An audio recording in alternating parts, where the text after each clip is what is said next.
It's live on a Thursday. Luke Worsham in for Zach Bingham this morning, as Zach is a little bit under the weather today, but hopefully he'll be back tomorrow and on Sunday as the Titans host the New Orleans Saints in Nissan Stadium. The Titans have been on a 2-game road trip, and 2 big wins in Indianapolis and in LA against the Rams. I'm sure Nissan Stadium will be fired up for when the Titans do come back against the Saints. And the Titans are getting healthier a little bit. They get Kristian Fulton back, who has been designated to return from injured reserve. So we'll talk about that a little bit this morning. Also, we'll dive into the next step for the Titans offense in life without Derrick Henry. As we saw, not a great offensive performance against the Rams, under 200 yards of total offense on Sunday Night Football. They've got to do better, and they're facing another pretty solid defense in the Saints this upcoming weekend. So what is the next step in the Titans' development of their offense without 22 back there? Luke's got that. So Aaron asked, where's Zach? Zach's a little under the weather. He said he wasn't feeling too hot after the show yesterday. So taking the day off this morning. Hopefully, if you give a guy a day off, maybe that'll speed up the recovery. So hopefully like Julio. Yeah, maybe Julio, and what should have happened with Josh Reynolds back in August, but it didn't happen with Josh Reynolds back in August. So let's get this thing going. Luke, we've got something that I'm feeling about this Saints game that I think the media and the fans are still living high off the Rams win and maybe overlooking the Saints a little bit. So we'll talk about that towards the end of the show. And it is Thursday, which means Magic Bucket, which I just feel like Zach is dodging the Magic Bucket. I don't know if he's actually sick or not. But he is escaping the Magic Bucket for this week, but I've got it here. So me and Luke will do the Magic Bucket at the end of the show. Good morning, Luke. Thanks for pinch hitting. Good morning. I got that text from you about 9 o'clock last night. You want to come be on the show tomorrow. Always glad to oblige. It's good to see everyone in here this morning on Facebook, YouTube, and Periscope. Or no, not Periscope, Twitch, because the Periscope is still a no-go. Well, isn't Periscope like not a thing anymore too? Like Twitter Live now. Twitter Live has an issue with our A to Z Sports Nashville account. Yeah, not my account. Buck went on prime time the other day. Yes, not Buck's account's fine. My account's fine. Our Dallas account is fine. But something's going on with our Nashville account, and it's driving me crazy. So I have been dealing with Twitter support, which I believe is the most worthless help of any social media platform. So that is another story for another day. I could have thrown shade on that yesterday, but I didn't because I'm still ongoing and reaching out to Twitter. So hopefully that they can get back to me with something. So we'll see how it goes. Well, whatever platform you're using to watch or listen this morning, you need to make sure that you share the show, because the unique thing about A to Z Sports is it's not just a conversation between Austin and me. It's a conversation between all of us. We've got several questions that we will be asking you guys throughout the show today to get your opinions, your takes, and the more friends, the more voices we can have in on that conversation, the more fun it is for everyone. So this morning, if you are on Facebook, YouTube, or Twitch, we need to appear in the timeline/news feeds of your friends, family members, or other associates, because sharing is caring and caring is sharing. That's right. So let's get it going officially. Welcome into A to Z Sports, powered by BetMGM. I'm Austin Stanley. He's Luke Worsham in for the slightly under the weather Zach Bingham. Make sure you follow us all over social media. We go live every weekday morning at 8 Central Time on Facebook, YouTube, Twitch, hopefully soon back on Twitter, but also hit us up on Instagram and TikTok. We're Nashville's on-demand sports network. Gotta thank our sponsors because they make it happen for our show, and they help you guys out. Renters Warehouse Nashville, the professional landlords in the area at renterswarehouse.com. Mandu, the Pulse of Fitness, 1 15-minute workout equals 5+ hours in the weight room. Mandu.com. Your first workout is free. Wilson County Hyundai, make them a part of your car buying experience by going to wilsoncountyhyundai.com or seeing them in Lebanon. And the Bone and Joint Institute, boneandjointtn.org, the region's destination for comprehensive orthopedic and sports medicine care. So, Luke, you've been out at practice yesterday. You were out there on Monday as practice has changed a little bit on Wednesday, hasn't it? Because we talked about this last week, where Wednesdays have become a little bit different from the Titans at this point in the season. Well, it's just over the last 2 weeks. Like, I don't want to make the declaration that this is some permanent change. And maybe I'll ask Vrabel about that on Friday. But yeah, over the last 2 weeks, Wednesday practice has not been the normal Wednesday practice. It's been more of a recovery day. What we have seen them do is wear shorts and a jersey and do not jog through, but jogging around on the field, like there's not really, while we're there, practicing going on. Now, when we leave, they do like a jog through, walk through, something with the game plan. But there's no individual period. It's not intense. Pads aren't banging against each other or anything like that. So a little different last 2 weeks. I don't know if it's permanent, but it's hard to blame Vrabel considering how banged up this team is. Yeah, they are very banged up, and the injury list is still pretty lengthy. But one guy they're getting back is Kristian Fulton, who was designated to return from injury reserve yesterday, which means he was out there on the practice field. Doesn't mean he's active yet or he's going to be able to play on Sunday. We don't know yet, but it's a very good development, and we'll talk about Kristian Fulton here later on in the show. But Luke, you have what you think is the next step in the Titans' development on offense in life without Derrick Henry, because we didn't exactly see an efficient offense Sunday night on NBC against the Rams. It was a struggling offense, and without those 2 interceptions, who knows what that game would have been like, but they got the 2 interceptions. That's all that matters. You get to a 21-3 lead at halftime, and you cruise to a 28-16 win because your defense was so damn good against the top 5 offense of the Rams. Now, the Titans offense has been top 5 in scoring over the last month. Even without Derrick Henry, scoring 28 points is great, but they've got to take another step forward in figuring out how they can be more efficient offensively. Yes. So I want to give this offense credit for what they did situationally against the Rams. 3rd and short. I can't remember if they went for any 4th downs. 2 4th downs. Okay. Both of them were right. One was a Ryan Tannehill. They were both on the same drive. Yeah. The Ryan Tannehill sneak on a 4th and inches, and then the Ryan Tannehill touchdown run, the bootleg was on 4th and goal. That's right. So, again, I want to give them credit for how they played situationally. When they needed a yard, when they were in the red zone, they made it happen. They had good situational football on offense. The problem was 1st and 2nd down, where things were not great. The passing game was clunky, partially because for whatever reason on his first throw of the game, Ryan Tannehill made the strange choice to throw a quick out against one of the best defensive players in the NFL. Like, go figure on that one. Right. But what I think held the Titans back in this game was the run game. And look, we all had a laser eye on the Titans run game heading into this one, right? Because Henry's out, and we talk all week about Adrian Peterson's coming in. And look, they brought back Devontae Foreman, and what's Jeremy McNichols going to do? And Tannehill said, when I asked him about the run game on Wednesday, he's like, well, if we just keep blocking and open holes for these guys, we're going to be able to run the football. And it kind of stunk, and then we hadn't really talked about it, right? Because the game was so good and they played so well collectively that was sort of, maybe takeaway number 6 or 7 from that game. But as we catch our breath and look ahead to the Saints game, a Saints defense that plays very well against the run, we need to start talking about how this Titans run game needs to be significantly better and more effective than it was against the Rams. Yeah, and also you mentioned, obviously, the 2 new running backs who just arrived on like Tuesday or Wednesday to the facility to play Sunday night.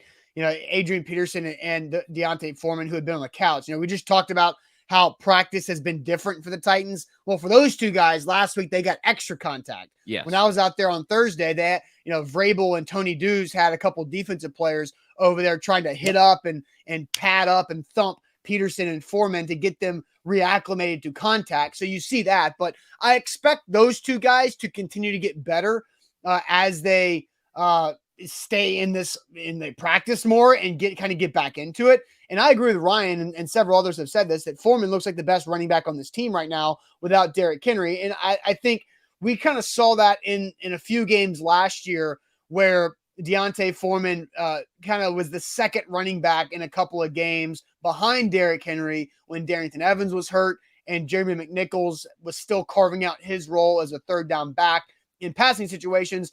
And then Daniel brings up, and some others did as well, the Titans were without Taylor Lewan at left tackle, and they were without Nate Davis at right guard. Now, I don't dislike Aaron Brewer as right guard. I think he's a good interior offensive lineman who can spell in those three positions. But Bobby Hart is a bad football player, and there's nothing else to say about that. But Bobby Hart is like their fifth tackle that they've had because they've gone through. Kendall Lamb was hurt. Ty Sambrailo retired, and Dylan Radins is now a guard full time, it seems like. And they had to bring in this guy named Bobby Hart, and he's not very good. And that's just the situation that they are in. So being without two of their offensive linemen definitely had an effect. Against the Rams defense, it's also very good. So here was the effect that it had. The Titans as a team ran for 2.7 yards a carry. Right. Now, that number is partially muddled by the fact that Marcus Johnson had a negative 7-yard rush on an end round. Which was just a dumb play call. Yes. But Foreman, 5 carries, 29 yards. That's nearly 6 yards a carry. But Adrian Peterson, 10 yards, 10 carries, 21 yards.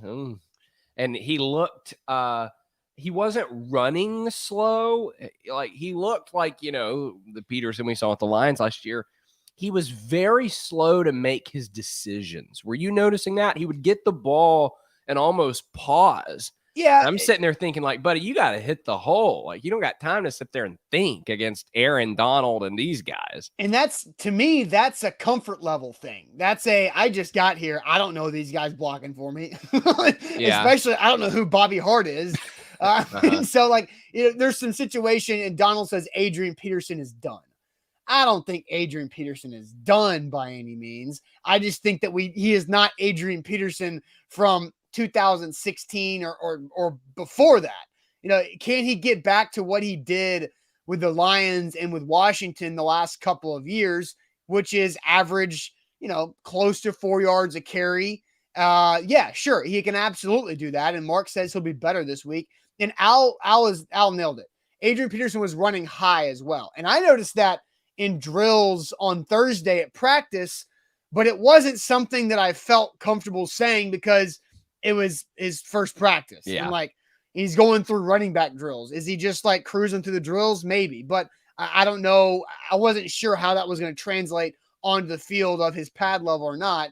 But again, I think Adrian Peterson will be better. And I feel like D'Onta Foreman will be better as he gets reacclimated to the offense too. So a few comments pointed out the blocking being a problem. Jared says there was no hole, Luke. And who was it? I saw another one that said, what hole, Luke? Well, I can't find that comment, but fair point. And I want to get to that one second. I will say this. Great Twitter follow. Tic Tac Titans did a breakdown, like a film thread, where he showed that there were times where there were holes available to Peterson, and he either A, picked the wrong one, or B, like I was talking about, was too slow to get there. So there were opportunities. You can go check that thread out, but there were opportunities. It wasn't like he was getting, people around his ankles as soon as he got the football. That's not what was happening. However, it is a fair point that the blocking was not great. Austin, as you've brought up, it was the depth pieces that he was relying on with Bobby Hart and Aaron Brewer in there. And yesterday, because I knew that, I didn't know I'd be talking about it on the show today, but I'm going to be talking about this preview on the Game Day Morning Show on Sunday. I asked Vrabel, like, what needs to get better about the run game on first and second down? Because third and fourth down, they were effective at getting the yards they need. Yeah. And Vrabel immediately went to, we've got to block better. And then he made the comment, he said, when we don't block, whether that's as a receiver, tight end, running back, or the line, people have the possibility of getting hurt. So to me, it sounds like Vrabel wasn't very happy with what he saw on tape from the run blocking. Right. Right. So again, I want you to reiterate the next step in development in the Titans post Derrick Henry offense. But I want to ask you guys, who should be the lead running back for the Titans versus the Saints? Who should be the lead running back for the Titans versus the Saints? So we'll get your answers and Luke's development for the Titans offense. But real quick, let me tell you guys about the Bone and Joint Institute, boneandjointtn.org. That's boneandjointtn.org, the region's destination for comprehensive orthopedic and sports medicine care. Whenever you get an injury in life, know who to go to, know who to trust. The dozen doctors at the Bone and Joint Institute specialize in any joint injury you can have, meaning they've got you covered. They've also got a great physical therapy and rehab facility on campus right there in Franklin. Boneandjointtn.org is where to go.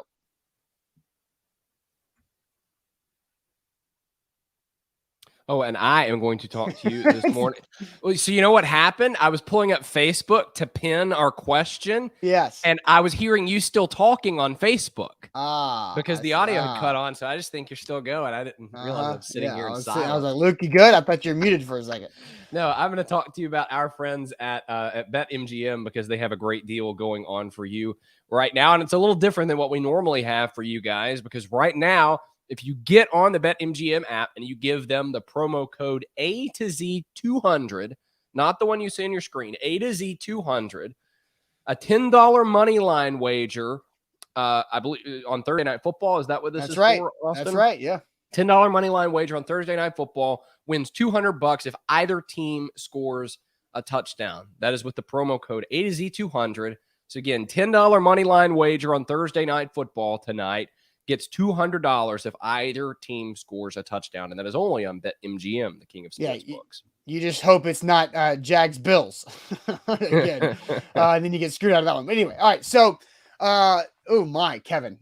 Kevin says he's down quite a bit on BetMGM. I'm not going to put that comment up there on the screen because I don't want to embarrass you that much. But anyway, so the question is, who should be the Titans' lead running back against the Saints? Now we'll get to all of your answers here in a little bit, but Luke, go ahead and reiterate what you think is the next step for the Titans offense in their development after Derrick Henry. Well, the next step is to have an effective running game. And again, notice I didn't say explosive because that's what the run game is with Derrick, is it's explosive. Yes. You always have that home run threat.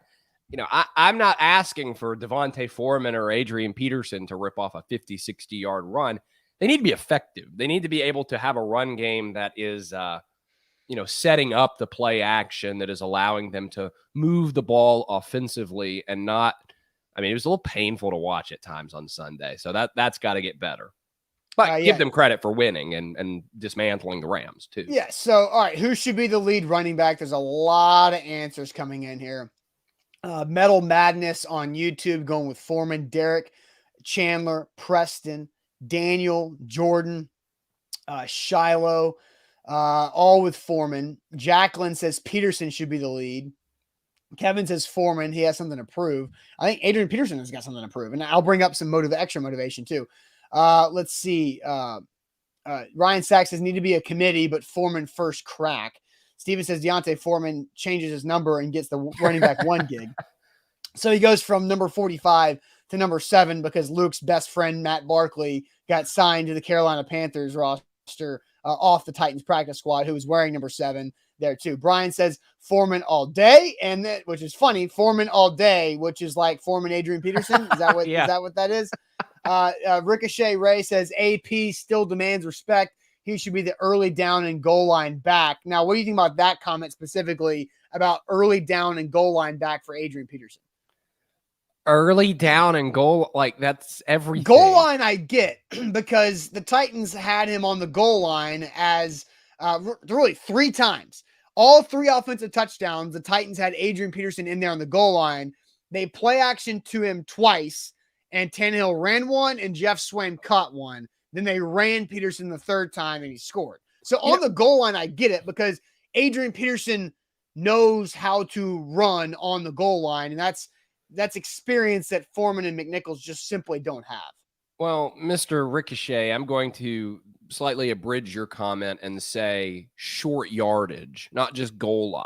I think 4th and 2, 3rd and 1, and those goal lines, I think that's where Peterson is certainly very effective still. Yes. So who should be the lead back against the Saints, Luke? I mean, I'm going to take a cop out and say no one. Like, I think it should be Oh, a come pretty, on. no, honestly, let me explain. Okay. I think it should be a pretty even split between Foreman and Peterson. And I don't know that it's necessarily situationally based. Like, Peterson gets the short yardage and Foreman is the first. It's like, I just think that, so Foreman looked better on Sunday night, right? And we just read the stats where his yards per carry average was significantly better than Adrian Peterson's, which is a very key stat, I think, in the run game. Twice. Yeah. But at the same time, we've been talking about Adrian Peterson, probably has some steps to climb after being out of football for all this time, and that wasn't the best of him. So and all these people in the comments, right, get off the fence. Yeah, boo-loo. I'm with you. I'm about to come at you, so you can continue your point, and then I will address that. But why would we sit here after the last 10 minutes talking about, Foreman looked good, but there's more from Peterson that we haven't seen yet, and then declare Foreman the lead back? Like, that would be contradictory to what we already talked about. Who do you trust? Who do you trust the most? Look, it's only one game sample size. Look, it's 15 carries total, right? Who do you trust the most? What's the situation? I think that it honestly depends on that. Okay, but first and 10 in the first quarter. It's the first quarter, Zach or Luke. I almost called you Zach just because that's how I feel. But it's the first quarter, the first play of the game. Like, you were right. Like, I asked you last Thursday, what's the first play of the game on offense for the Titans, and you said run left to Adrian Peterson. You nailed it.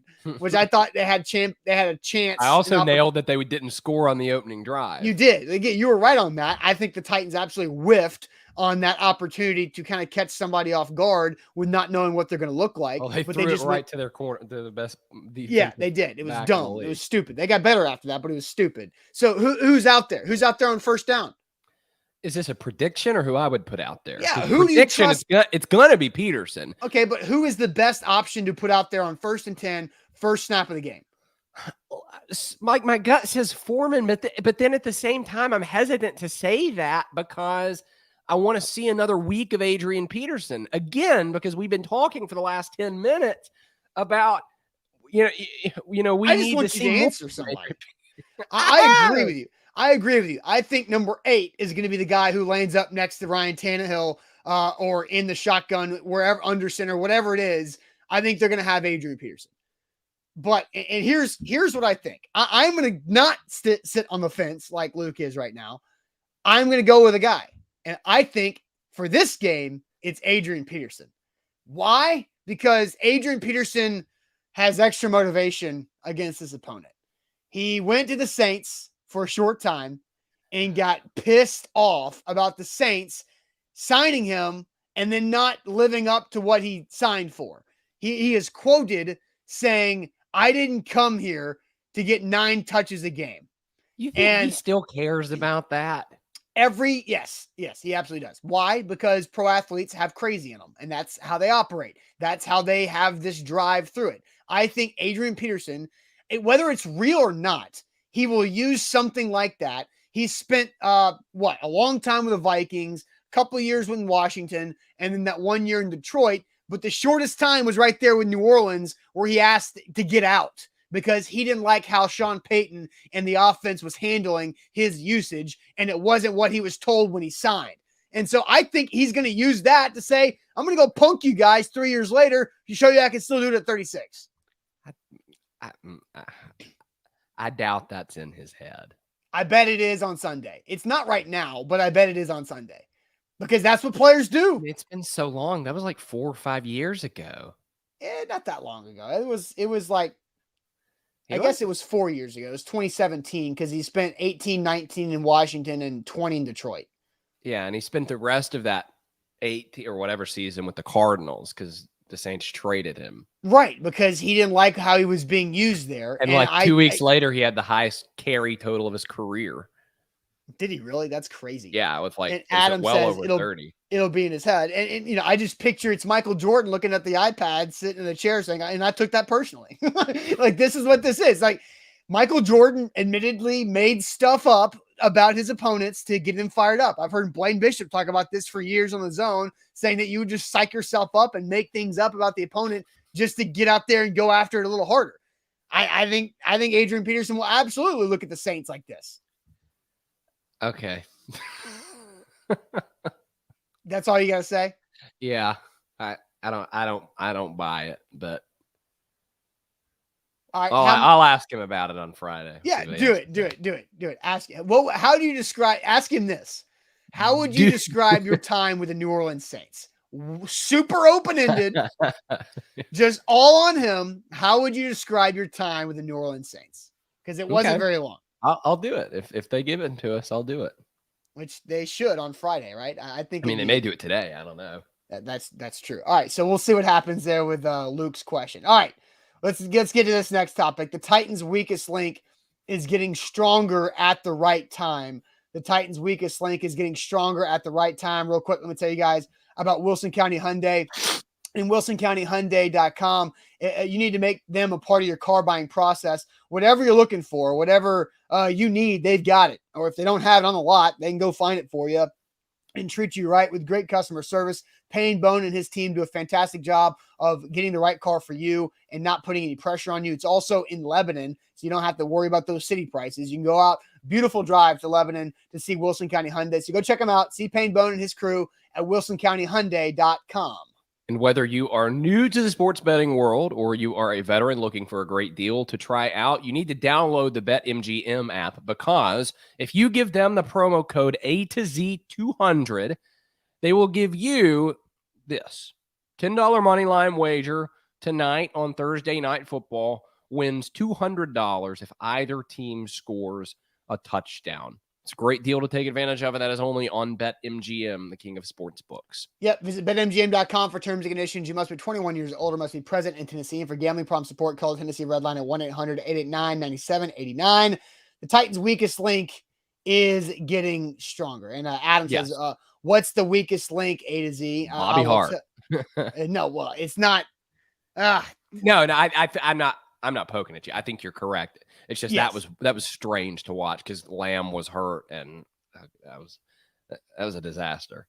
Yes. Real quick, another question. Eric says, does A to Z Dallas have a daily live show? Actually, too, just like we do. They have a morning show that's currently live right now on Facebook and YouTube and Twitter. See, the A to Z Dallas Twitter works. I don't know why our Twitter doesn't in Nashville, but the A to Z Dallas Twitter works. They also have a primetime show just like we do. Buck hosts the primetime here. Mauricio Rodriguez hosts the primetime in Dallas. And then Will Steele has the morning show in Dallas as well. So he was asking for a friend for that. So yeah, we've got content galore over on those channels too. So the weakest link for the Titans right now is their pass defense.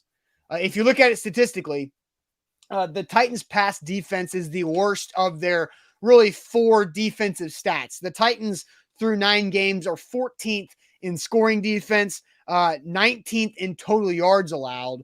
They're 24th in pass yards allowed and 8th in rushing yards allowed. So I do think the Titans give up a lot. We know this. The Titans give up a lot of yards in the passing game. Now they're doing a good job of being able to stop points from happening once teams get in the red zone. But Kristian Fulton's coming back. And the fact that they went 4-0 without Kristian Fulton is a huge deal, considering they played Josh Allen, Patrick Mahomes, Carson Wentz, and Matt Stafford. Like, that was really impressive to see them go 4-0 without Kristian Fulton, who is by far their best cornerback. By far their best cornerback. Like, Jack Rabbit, Janoris Jenkins is secondary there for the Titan for secondary in the Titans situation when it comes to corner. But man, having Kristian Fulton come back is pretty impressive. Yeah, huge. And I want to give credit, and we need to give credit to the guys who filled in for him. Greg Maben, Chris Jackson played out of position a lot.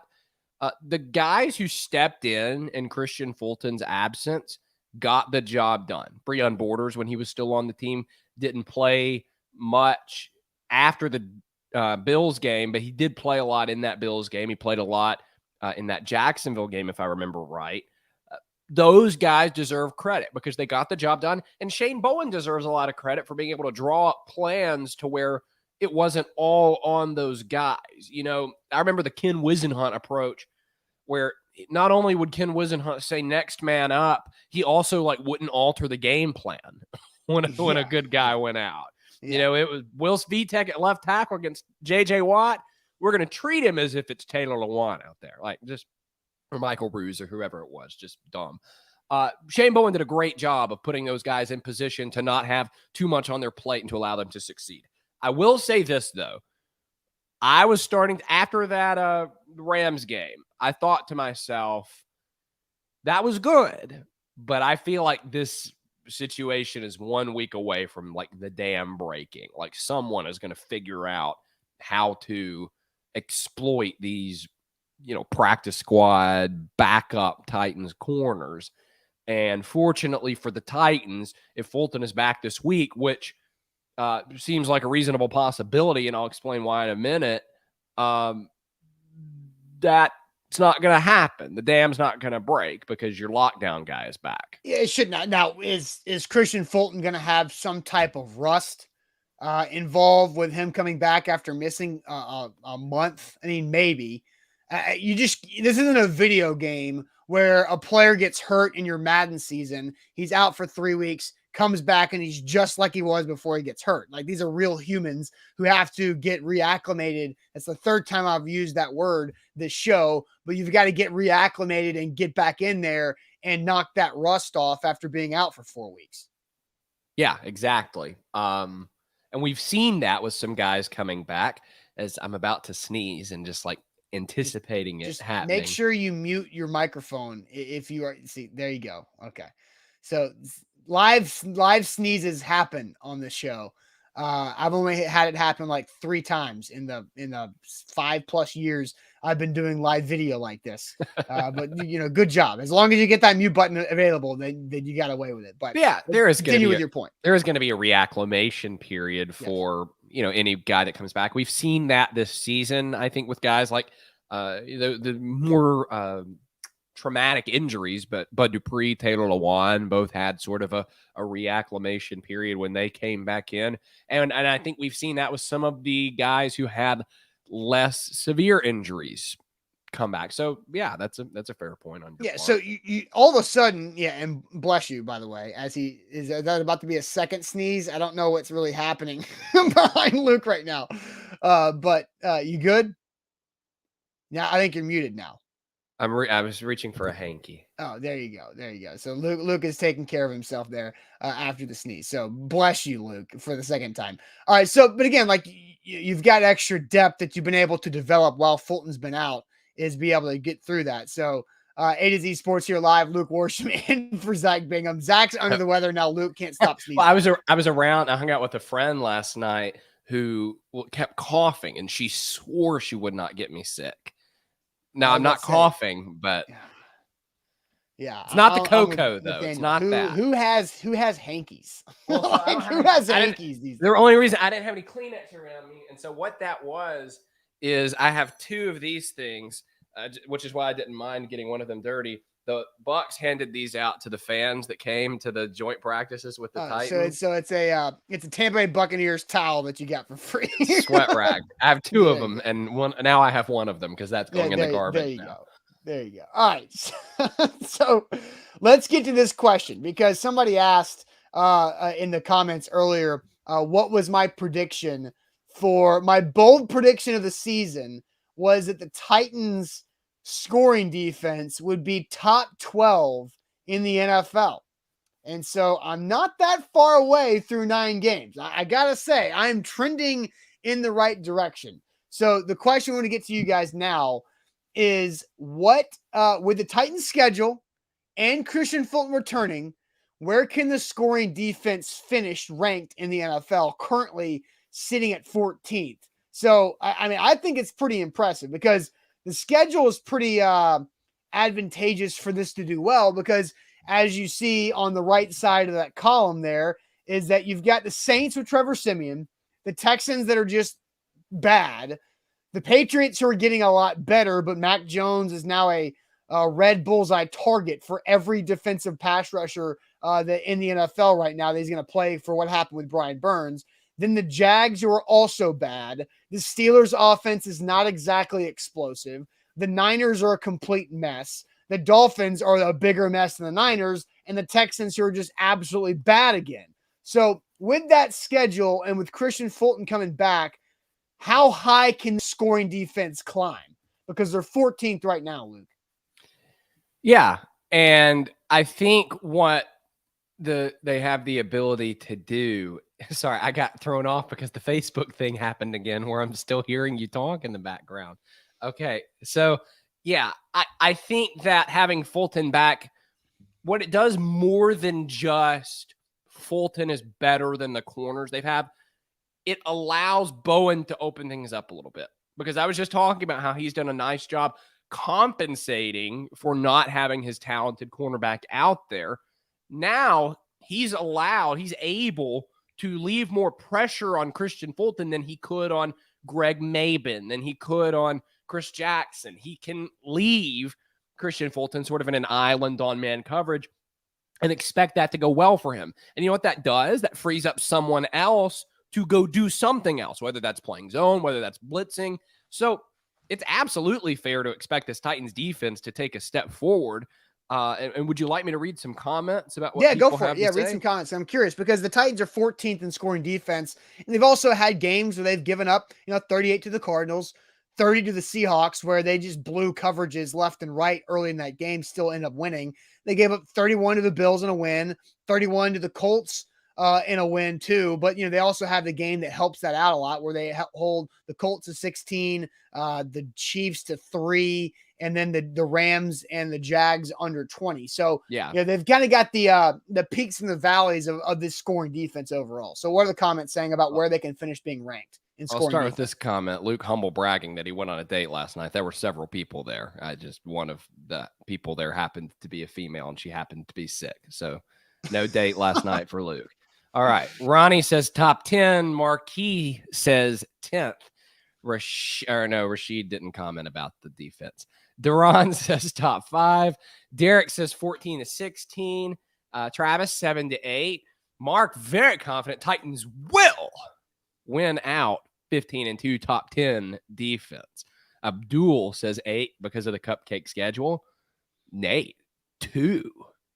That's impossible. That's a little rich for my because taste. Right now the Titans are allowing, just for the record, the Titans are allowing 23.4 points a game.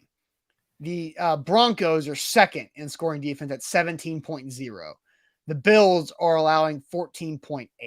So it's going to take some drastic situations for the Titans to improve by 4+ points a game when it comes to total average scored with only 8 games left.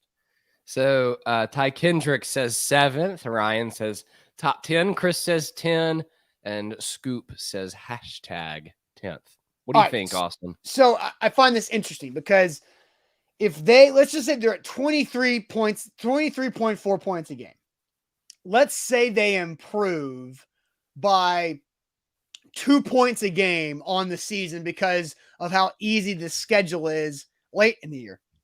Now, that doesn't mean they're going to win every game. They could have some low-scoring losses, which could be totally feasible against some of these opponents that they have coming up. But let's just say they improve by 2 points a game, so they're under 22. That means they could jump the Bucks, the Bengals, the Rams, and the Browns, which would move them into 9th. I think 9th or 10th is that number of the Titans to be a top 10 scoring defense. So I'm going to say 9th or 10th is where they're going to end up as they're currently 14th. And Malachi's right. You have to think about the other team's schedule. Let's look at the teams I just mentioned. The Bucks have an easy schedule because of the division they play in. Now, I'm not sure exactly who they play out of the division down the stretch, but the NFL always stacks divisional games late in the year. But the Bucks have a game against the Colts that could be high scoring, a game against the Bills that could be high scoring, and that's really about it because they played the Panthers twice, the Jets, the Falcons, and the Giants. So the Bucks will have a good defense. And then you talk about the Bengals are going to be tough because of the division they play in. The Rams and the Browns and even the Seahawks are going to be tough because they play in tougher divisions with offenses out there in those two divisions in the AFC North and the NFC West. So I think it's realistic to be a top 9 or 10 scoring defense at the end of the season. That was a really good breakdown, Austin. Thank you. Because that was more than just saying Titans good. Like you actually went through and, talked about some of the other teams. And I agree with you. I think that a top 10 finish is realistic. And here's the interesting thing. What was the narrative all offseason with the Titans? Well, the offense is going to score so many points that the defense just needs to be like 15th and all is well. Now, granted, there's 7-2, so there's not a whole lot of complaint. Like I saw a comment earlier, it's like, Luke, nice job asking the tough questions lately. I'm like, it hadn't really been a whole lot of tough questions to ask lately because they've been playing so well. But the defense, it won them that game against the Rams. The defense won them. There was another game. Was it the Colts game? The two turnovers late. Yeah. And this is becoming a defensive team, at least without Derrick Henry, it is. Yeah. And with Fulton back, I think for the reasons I talked about earlier of what Bowen is now going to be able to do, and it's almost like adding a player to the defense. In a weird way, it's like going from 11 to 12, And so I think that, they're playing so well together. The pass rushes is doing such a nice job. They're improving. They're improving week in and week out. And Bud Dupree talked about that yesterday when I was talking to him. He said, we're getting better every game. I think it's more than fair to think that they can be a top 10 defense at the end of all this. Yeah, scoring defense, which is what matters, right? Because I don't care about the yards that you give up, even though the Titans are 8th in rushing yards allowed and they're 24th in passing yards allowed. So I think they're going to improve just because of the schedule. I mean, here's the crazy part is that Football Power Index said that they just finished the hardest first 9 games of the season, right? In the entire NFL, they're the 14th best scoring defense, and they've played the hardest schedule in the entire league. And they got the easiest one now. Exactly. So I think, 9 or 10 is super realistic, and maybe it can get higher than that. I mean, when you look at your remaining schedule and you get Trevor Siemian, you get what's his name? Tyrod Taylor / Davis Mills twice. Yeah. You get potentially Jacoby Brissett with the Dolphins, who's started at over half their games, I think, with Tua being banged up. And and an old Ben Roethlisberger, right? But the Steelers are still like at Pittsburgh. Like I'm some people I think are counting that one as being a lot easier. I also think New England is going to be a really big challenge for them. When you talk about points allowed, I think that's where I'm not saying the Titans are going to beat the Steelers in Pittsburgh, but that the Roethlisberger-led offense with a bad offensive line where Najee Harris is getting a bunch of touches but can't get much production because the offensive line's bad, and the defense is good. That game might be like a 17-13 type final score, but the Titans defense has the ability to lower their overall scoring defense number. Yes. Yeah. So, and the good thing about this is the Titans are in the mid-20s in this. They've jumped by over 10 spots in scoring defense from last season. Very quick aside. Malachi says Tyrod Taylor scares me. Why? Yeah, I don't know. What has he done ever to scare you? He's not good. He threw 3 interceptions last week. I'm pretty sure all of them were like disasters, terrible reads. This guy is not good. There's a reason that he's constantly getting replaced. There's a reason that he is the starting quarterback of the Texans. I don't mean to come at you, Malachi, but I think that the Tyrod Taylor mythology that has been propagated, I sound like this Tyrod Taylor mythology that has been propagated by the likes of like the NFL Network is nonsense. He's not good. He never has been. He's at his best with Buffalo. He was an effectual game manager, but that's a topic for a couple weeks from now. Yeah. Travis says, how many points does 7th place scoring defense give up, Austin? So I'll go there. The 7th best defense when it comes to scoring in the NFL is the Carolina Panthers at 20.3. So that would mean the Titans would have to improve theirs by over 3 points a game in the last 8 games of the season to get that. Now, is that reasonable? Can they do that? I mean, they would have to play, really, really well to be able to crack the top 7. And once you get there, the Green Bay Packers give up exactly 20 points. Then the top 5 defenses is in the Saints, the Patriots, the Cardinals, the Broncos, and the Bills all hold teams under 20 points a game for the season, which is pretty crazy, which kind of leads us to our next conversation, Luke. Are we as in the Titans media and the Titans fan base, not the actual team, but are we overlooking the Saints and just assuming a Titans win on Sunday? That's what I want to get to now, because I just feel like all the media, all the radio that I've listened to this week, all the interviews and podcasts that I've listened to this week, not a lot of conversation about the Saints yet.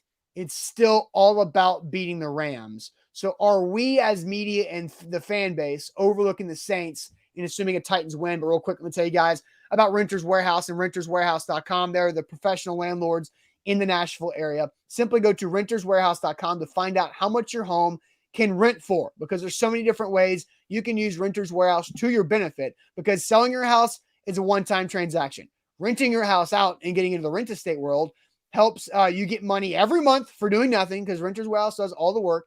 That's long-term equity, which means long-term wealth, and you get your retirement plan started with renterswarehouse.com. And I am going to tell you again about our friends at BetMGM and the deal they've got going on for you today. It's a little different than what they usually have for you. If you use the promo code A2Z200 and put a $10 money line wager on Thursday Night Football tonight, you get $200 if either team scores a touchdown, which these days is a pretty good bet, of course.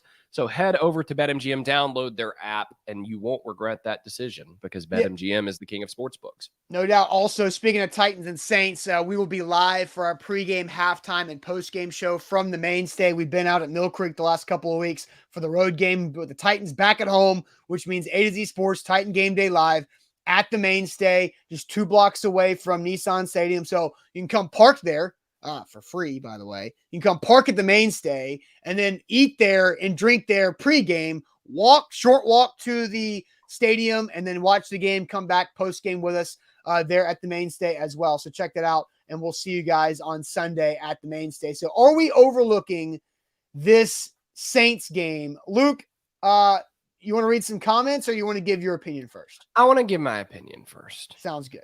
Well, this is just sort of leading into my opinion. I want to read some statistics. Okay. The great folks at the Titans are kind enough to give us this game release every week. And, Sure. and I'm looking at rankings of the Saints. And what I see as I look at this list is, first of all, they have the best run defense in the NFL in terms of yards per game and yards per play, the number 1 in both categories. They're 5th in scoring defense per game. They are 4th in amount of passes or percent of passes that they intercept. Ooh. So they're turnover prone. And they're 7th in the league in point differential. So they're no pushover by any stretch. And I'll say this. Go ahead. They give up a lot of passing yards. 273 passing yards a game, which is the 6th worst in the league. Yeah, 27th in the league. Yeah. So they're no pushover, right? Super good run defense. They play well against the run. Here is my problem with the Saints and why I don't think we're overlooking them. I don't know, like the quarterback. I just can't get past that. Trevor Siemian / Taysom Hill. But Luke, you have been watching Titans football for a long time, and we've seen the no-name quarterback do things against this franchise. Now, I understand, who under Vrabel? Under no-name Vrabel? Quarterback? Jacoby Brissett has done that a few times. I mean, they're yeah, but he was like the star. At least he was the starter in Indianapolis. This guy's a street free agent from training camp. And Dom just says the Titans lost to Zach Wilson. Zach Wilson was the second overall pick of the draft. He's not a nobody. But it was what his I'm first saying is, career who win. is the random street quarterback that beat the Titans under Vrabel? It hasn't happened. Vrabel. Remember, Vrabel just got his first win over a rookie quarterback against the Jags and Trevor Lawrence. I think MB with the best answer, Gardner Minshew, in that painful Thursday night game they played against Jacksonville. Yeah. It happens. Luckily, the Titans won't have Mariota as their quarterback, so that makes a little bit of difference.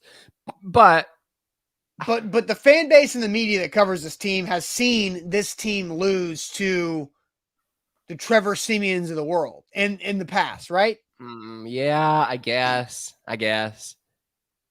But here's why I thought about this question, because the Titans, like in the NFL, winning streaks come to an end every time, right? Like in the Titans are on a 5-game winning streak, and they've just pulled off 4 wins in a row against really legit opponents.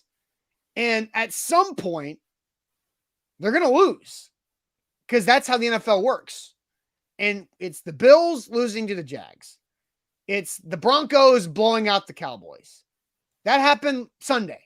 So it's the Rams losing to the Titans without Derrick Henry, right? Like, it's weird stuff happens in the NFL. Look, Jameis Winston got hurt against the Bucs, and the Saints still beat the Bucs, like in New Orleans 2 weeks ago. Yeah. And the Bucs are one of the best teams in the NFL, right? And that was sort of my hesitation that I wasn't able to get to, which is Sean Payton. Yeah.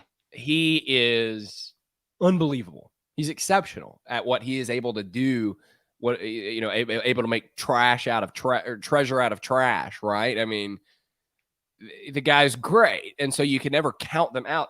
And again, the defense is playing well. I read the stats. So back to the original question: Are we overlooking them?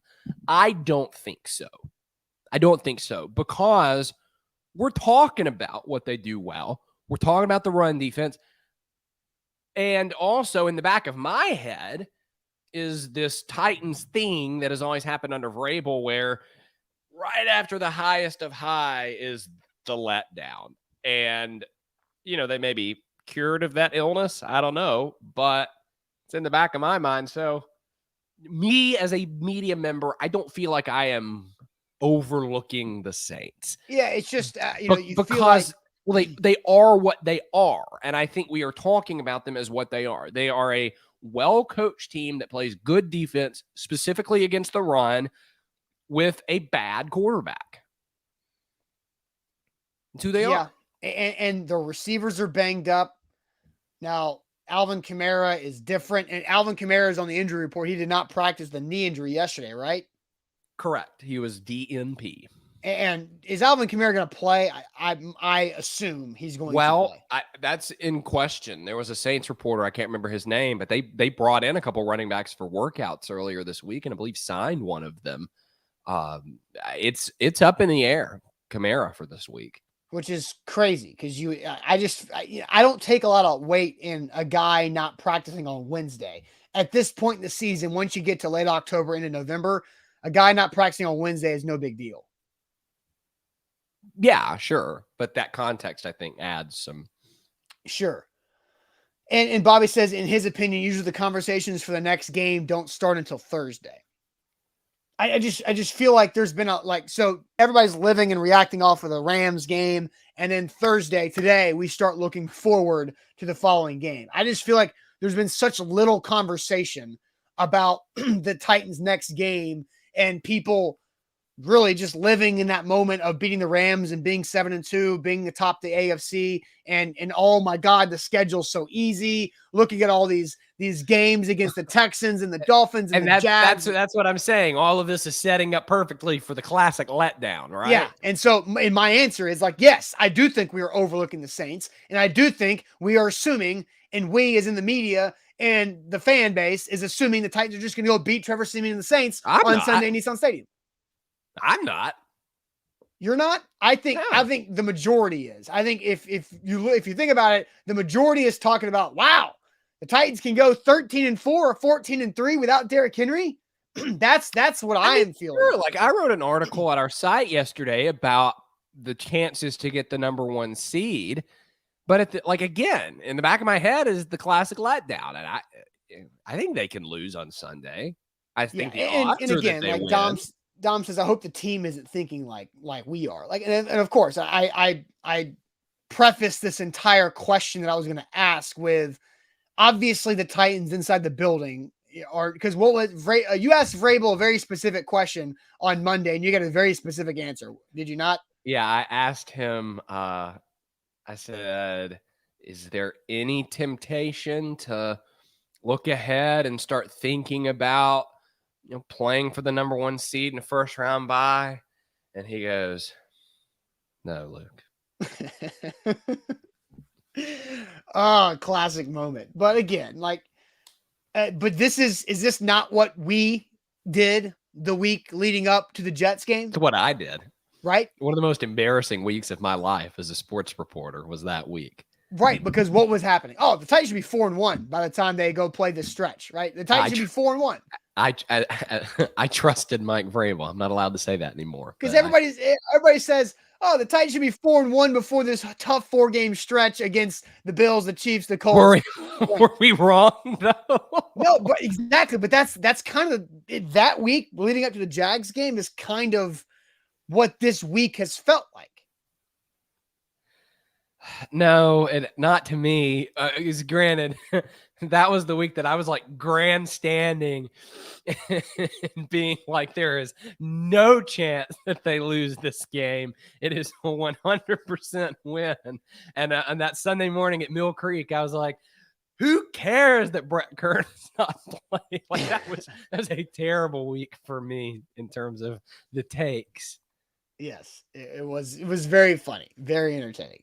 Welcome back, Farsh and Chops on Twitch, who has never met Luke before. There you go. So Luke is back.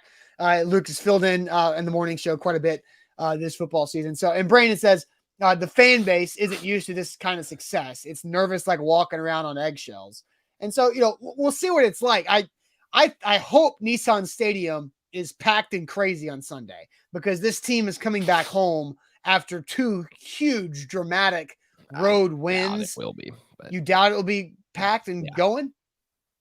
Has it not been pretty packed and loud this season? Against the 2 of the better quarterbacks in the league, yeah. Well, the Chiefs game was very average. I thought a lot of red. Bills game was fantastic. Best atmosphere I've ever seen at that stadium. Great, granted, I wasn't there in the Eddie George days, but I don't know. I don't think like the real legit Titans fans, sure, are going to get fired up and be there. But in terms of like, filling the stadium, I don't think so.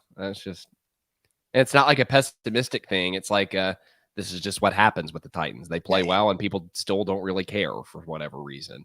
Yeah, if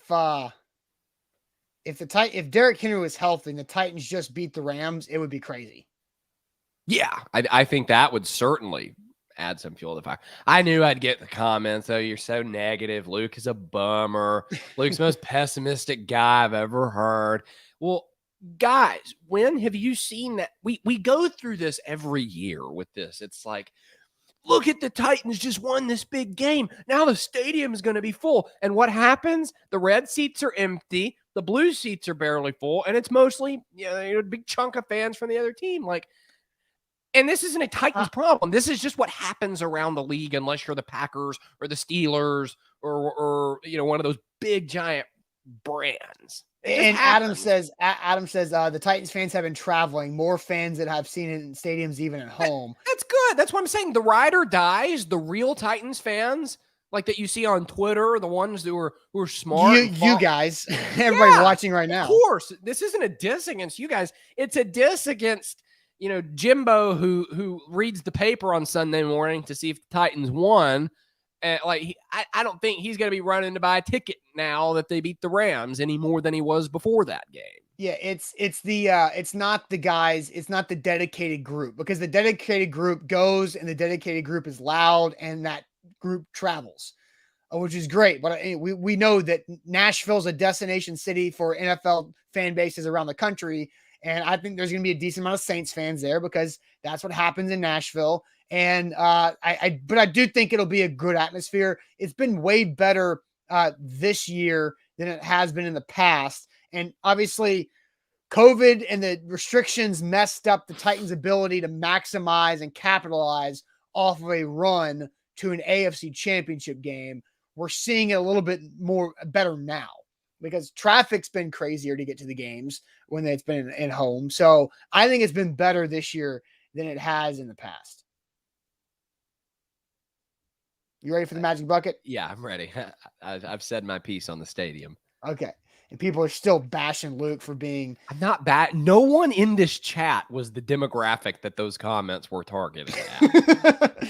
Yeah, exactly. All right, time for the magic bucket here live on this Thursday to wrap up the show. Real quick, let me tell you guys about Mandu, the Pulse of Fitness, where 1 15-minute workout equals 5+ hours in the weight room. How does that even happen? How does 15 minutes equal over 5 hours in the weight room? Full body electronic muscle stimulation because it's legit. The science is real. It helps target those muscles to build strength and muscle mass while targeting the hard to burn body fat and helping you achieve whatever your fitness goals might be. Mandu.com, your first workout is absolutely free. Plus, if you tell them A to Z Sports sent you, they'll take $100 off that first month when you sign up. And one last time, a reminder that if you download the BetMGM app, use the promo code A to Z200. If you put a $10 money line wager on Thursday Night Football tonight and either team scores a touchdown, that $10 becomes $200. It is time for the magic bucket. Luke, would you like to do the deed? Yes, I was hoping you would remember. Here we go.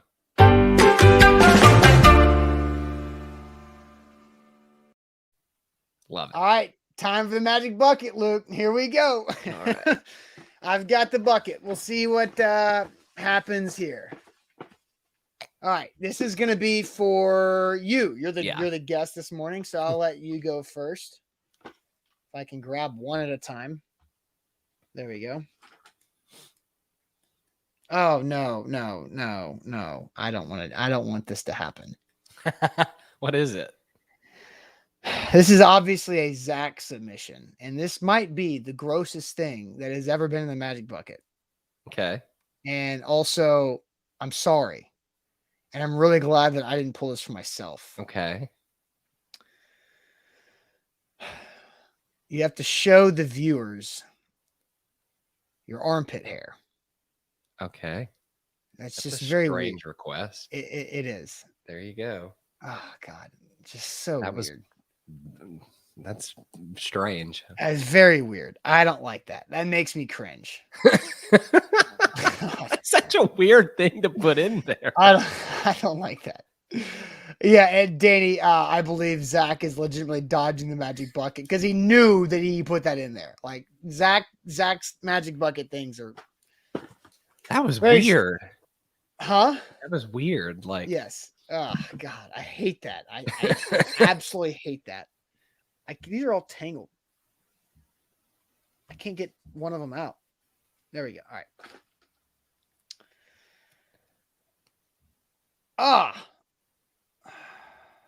I gotta do this again.